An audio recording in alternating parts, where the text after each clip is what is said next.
3 décimos a temperatura. Voltamos com o Amigo da Cultura nesta tarde de quarta-feira. E a gente volta com o destaque do noticiário nacional com Igor Kramer. Olha só, o ex-presidente Lula falou sobre o momento político no Brasil, ali na Rede Globo. Segundo Lula, o PT já reconhece a crise política e por esse motivo, Ricardinho, o ex-presidente pede a união nacional para combater o momento de estabilidade no país.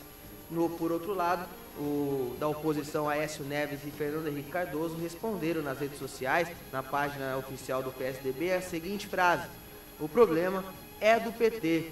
Eles já disseram isso uma vez, só reforçaram agora dessa vez. Mas o presidente Lula aí realmente agora voltando ao seu papel de defensor de Dilma Rousseff, né? Principal pilar tanto de Dilma como do PT, aí dando as caras a bater novamente. Ele que havia sumido um pouco, agora voltou ao cenário político nesse momento de crise.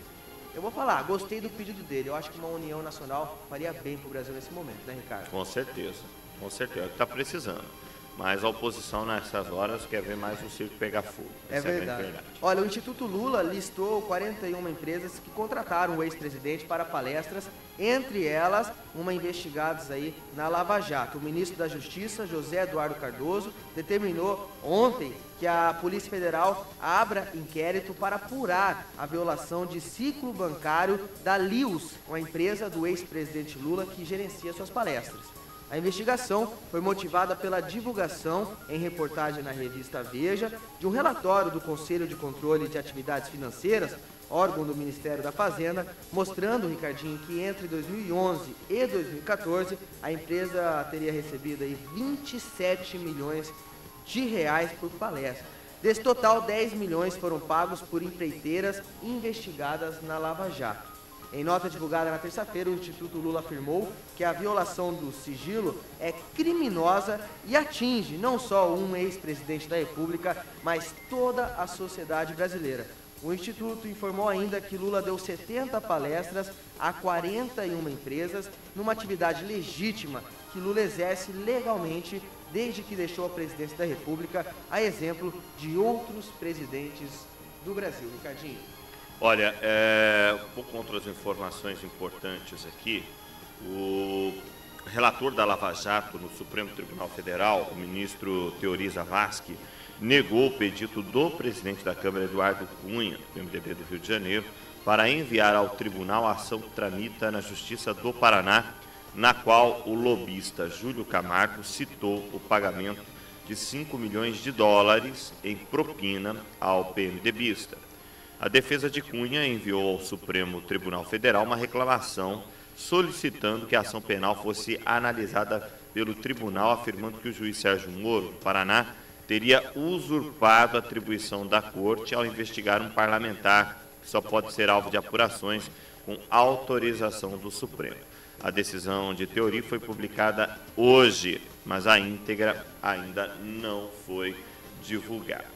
E ainda, só para completar aqui uma situação importante, ainda falando do Cunha, o ex-ministro Ciro Gomes acusou o presidente da Câmara dos Deputados, Eduardo Cunha, de ser, abre aspas, um pilantra de quinta categoria, fecha aspas, que está mandando e desmandando na República. A declaração foi dada na última segunda-feira, à noite, na abertura de um encontro interno do PROS, em Fortaleza, no qual o ex-governador cearense e seu grupo político discutiram a migração em massa para o Partido Democrático Brasileiro. Essa aqui é informações do site o Congresso em Foco, né? Aliás, é um blog do UOL, né? Congresso Foco, .uol. Ontem você trouxe a notícia e a Câmara dos Deputados aprovou na terça-feira, em votação simbólica, o projeto de lei que aumenta a correção do saldo do Fundo de Garantia por Tempo de Serviço, o FGTS, equiparando-a ao rendimento da poupança.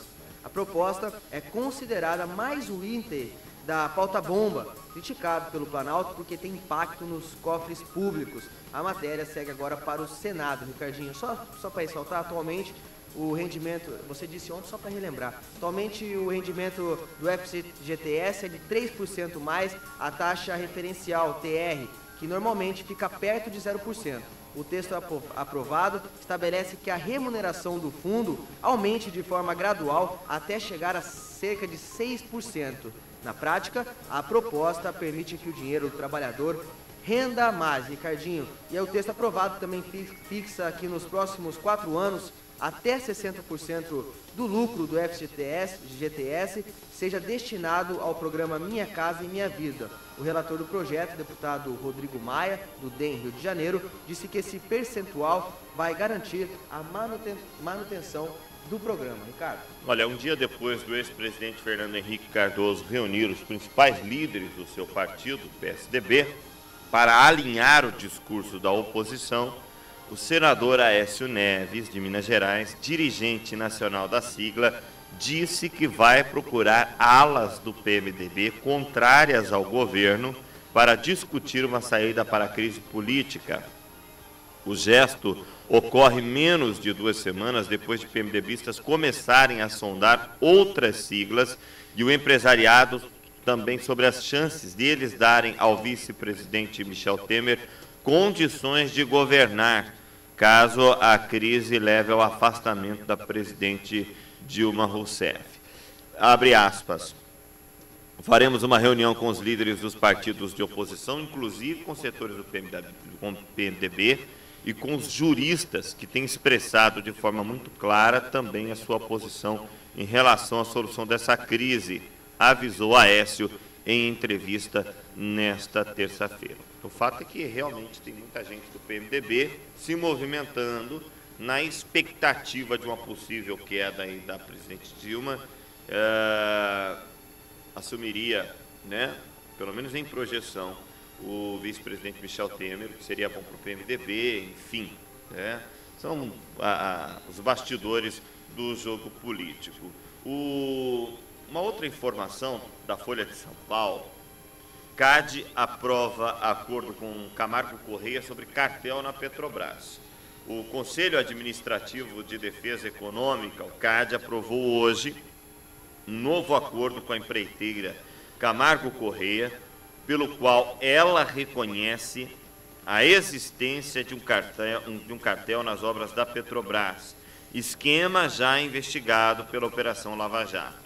Por se tratar do segundo acordo no CAD relativo ao cartel na Petrobras, a Camargo Correia não obteve um acordo de leniência, mas sim um termo de compromisso de cessação. Nesse caso, os benefícios para a empresa são menores e não incluem, por exemplo, benefícios na esfera penal. A primeira construtora a obter a leniência no cartel da Petrobras foi a Cetal. E aí, essas situações vão reforçando também o que tem sido investigado pela Operação Lava Jato. O Igor Kramer tem mais informações. Olha só, o presidente da Câmara dos Deputados, Eduardo Cunha, será denunciado na Lava Jato até amanhã, segundo notícia da Folha de São Paulo. A Procuradoria-Geral da República vai denunciar, entre esta quarta e quinta-feira, o presidente da Câmara, Eduardo Cunha, do PMDB Rio de Janeiro, ao Supremo Tribunal Federal. A tendência é que o presidente da Câmara seja enquadrado nos crimes, Ricardinho, de corrupção